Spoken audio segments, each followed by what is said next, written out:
Hello everyone, this is Mandeep Singh Shekhawat और आज हम बात करने वाले हैं database partitioning and database sharding के बारे में। सबसे पहले हम समझेंगे डेटाबेस पार्टीशनिंग होता क्या है, कुछ एग्जांपल्स लेंगे हम, फिर कुछ टेक्निक्स डिस्कस करेंगे और फाइनली हम ये समझने की कोशिश करेंगे कि डेटाबेस पार्टीशनिंग और डेटाबेस शार्डिंग में क्या डिफरेंसेस होते हैं।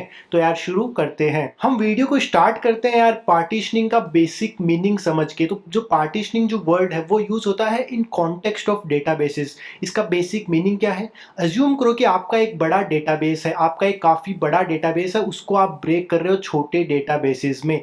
और जो छोटे डेटाबेसेस है अगर आप उनको वापस कंबाइन कर देते हो तो आपका सेम जो है बड़ा डेटाबेस बन जाएगा। ये हमें करना क्यों है, क्यों करना है हमें ये पार्टीशनिंग? तो पार्टीशनिंग का जो बेसिक जस्टिफिकेशन रहता है वो ये कि यार एक सर्टेन पॉइंट के बाद में ये आसान रहता है कि आप डेटाबेस को मल्टीपल सर्वर्स में स्टोर करो, जबकि एक जो आपका करंट डेटाबेस है उसकी साइज बढ़ाने के जो आपने वर्टिकल स्केलिंग और हॉरिजॉन्टल स्केलिंग का कंसेप्ट पढ़ा होगा, हम फ्यूचर में उसके बारे में वीडियो भी बनाएंगे।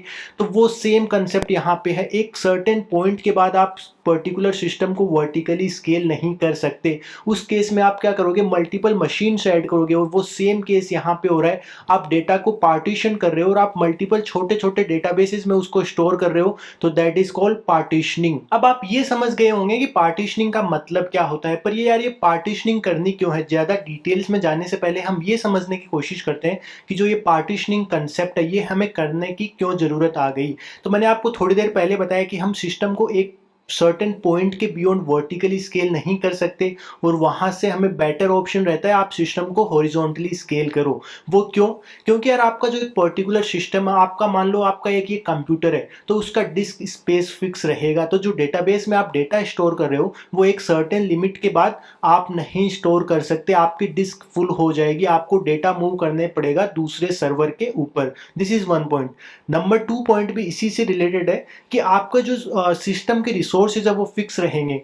तो जो आपके सिस्टम को क्वेरीज जा रही है, जैसे रीड क्वेरीज जा रही है, अपडेट क्वेरीज जा रही है, तो ये क्या है, आपके सिस्टम के सीपीयू यूटिलाइजेशन को अफेक्ट करेंगे कि आपका सिस्टम कितनी क्वेरीज को सपोर्ट कर सकता है।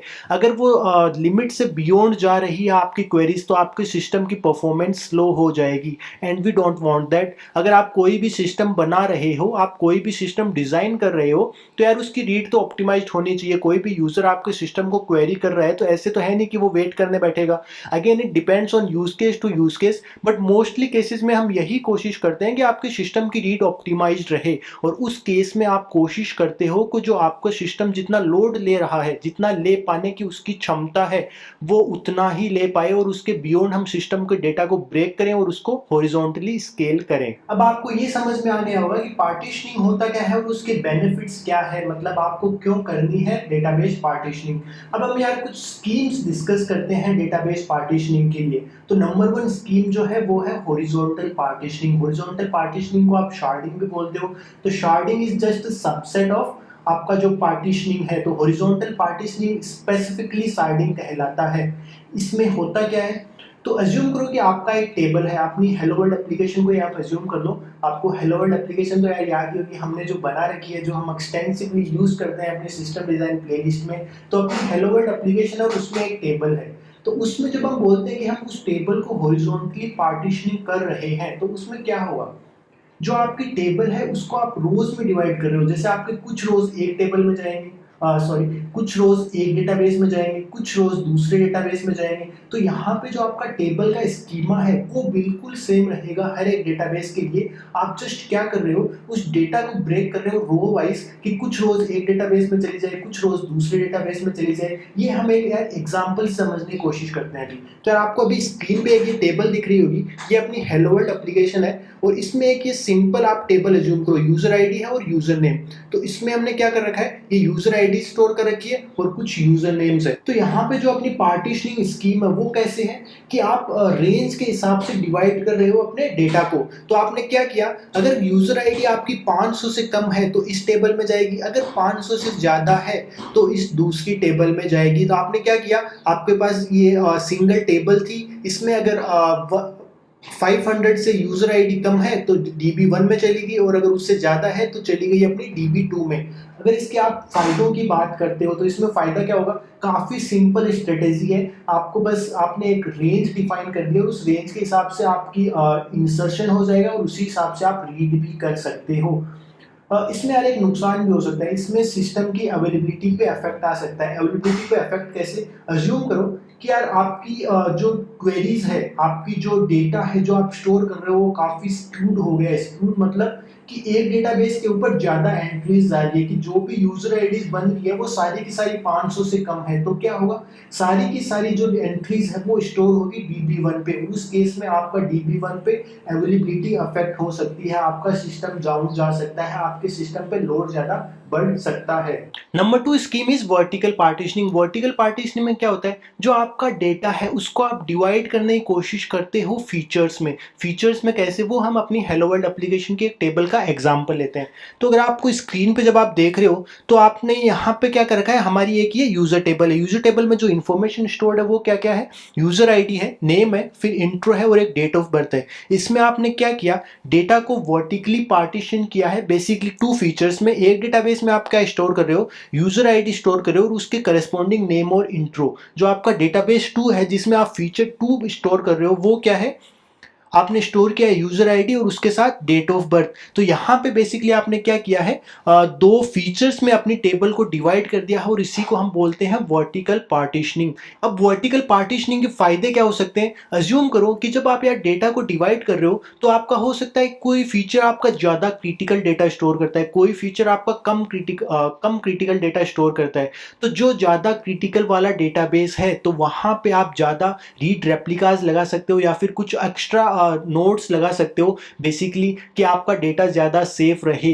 तो इस तरीके से आपको पास एक बोनस पॉइंट रहेगा अगर आपको डेटा को डिफरेंट टाइप ऑफ मशीन या फिर वैसे स्टोर करना है। तो ये हो गया आपकी फ़ायदे की बात। अगर हम डिसएडवांटेजेस की बात करें तो इसमें डिसएडवांटेजेस भी काफ़ी सारे हैं। नंबर 1 जो सबसे बड़ा हो सकता है वो ये, अज्यूम करो कि आपके पास कोई यूज़र की रिक्वेस्ट आ रही है। उस यूज़र को क्या चाहिए, बेसिकली आपका यूज़र नेम भी चाहिए और साथ में डेट ऑफ बर्थ भी चाहिए। तो आपको जो रिक्वेस्ट आई है उसमें आपको क्या करना पड़ेगा, उसके रेस्पॉन्स के लिए आपको 2 डेटाबेसेस का डेटा कंबाइन करना पड़ेगा।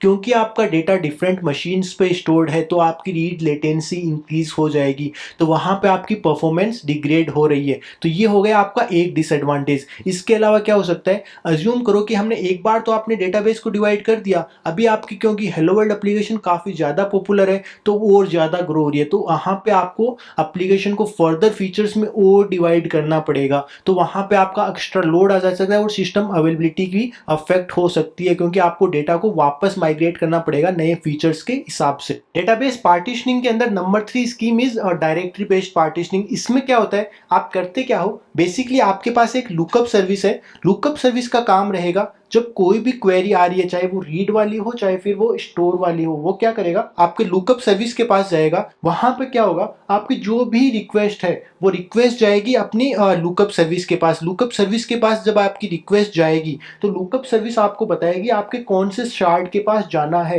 तो बेसिकली आपकी जो लुकअप सर्विस है उसके पास आइडिया रहता है कि आपकी डेटाबेस स्कीमा क्या है, तो वो आपको बता देगी कि आपके पास कौन से शार्ड के पास जाना है। कि मेरे को चलो ये डेटा स्टोर करना है, तो मैं लुकअप सर्विस के पास गया, इसने कहा कि आप शार्ड 1 के पास चले जाओ, तो मैं शार्ड 1 के पास गया, अपना डेटा स्टोर कर दिया। सिमिलरली जब मैं रीड करने की कोशिश कर रहा हूं तो मैं लुकअप सर्विस के पास गया कि मेरे को ये क्वेरी चलानी है, मेरे को ये रीड करना है, तो डेटाबेस जो आपकी लुकअप सर्विस है उसने कहा आप शार्ड 2 के पास चले जाओ। आप शार्ड 2 के पास आए, आपका अपना रिस्पॉन्स मिल गया और आपकी रिक्वेस्ट हो गई सर्व। तो यार ये बेसिकली टेक्निक्स है जो यूज होती है पार्टीशनिंग करने के लिए। जब आप डेटाबेस की पार्टीशनिंग करते हो तो these are the in general techniques. अब इन टेक्निक्स को इम्प्लीमेंट करने के लिए देयर आर सर्टेन क्राइटेरियाज जो यूज हो सकते हैं and it can vary from use case to use case. तो जो नंबर 1 है वो है आपका हैश बेस्ड पार्टीशनिंग। उसमें क्या होता है, बेसिकली आपकी हैश वैल्यू डिफाइन करती है, बेसिकली आपका हैश फंक्शन डिफाइन करता है कि आपका डेटा कौन से पार्टीशन में स्टोर होगा। ये हमने ज़्यादा डिटेल में डिस्कस किया था।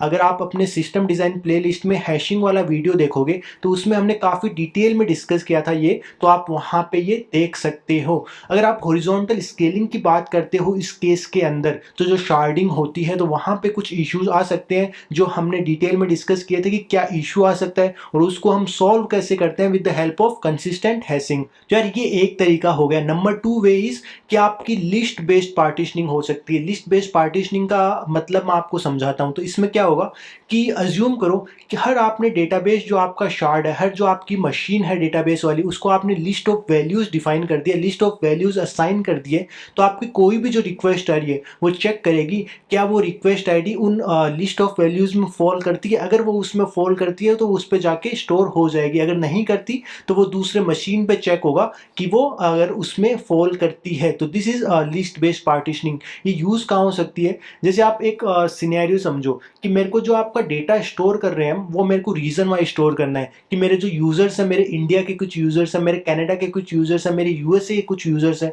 तो मैंने जो शार्डिंग करी है, जो मैंने पार्टीशनिंग करी है यहाँ पे, वो क्या किया है मैंने, हर रीजन के हिसाब से एक मशीन बना दी है। और उसका फ़ायदा भी होगा। फ़ायदा कैसे होगा कि क्योंकि आपकी रीजनल मशीन है, तो जो इंडिया वाला यूज़र है, मैं इंडिया वाले मशीन में क्वेरी करूँगा तो आपकी रीड लेटेंसी जो कम हो जानी है और आपकी परफॉर्मेंस भी ऑप्टिमाइज हो जाएगी। तो this is the second way of partitioning, this is the second criteria of partitioning. Number 3 is round robin partitioning. इसमें क्या है, राउंड रॉबिन टेक्निक तो आपको सिंपली पता ही होगी। यहाँ पे क्या होगा, आप पहले मशीन 1 में डेटा स्टोर करोगे, फिर मशीन 2 में स्टोर करोगे, फिर मशीन 3 में स्टोर करोगे और फिर राउंड रॉबिन फैशन में, मतलब अज्यूम करोगे आपके पास 3 मशीन है तो फिर राउंड रॉबिन फैशन में आप क्या करोगे, फिर वापस मशीन 1 के पास जाओगे। तो ऐसे ये सर्कल चलता रहेगा और इसी फैशन में आपका डेटा स्टोर होगा।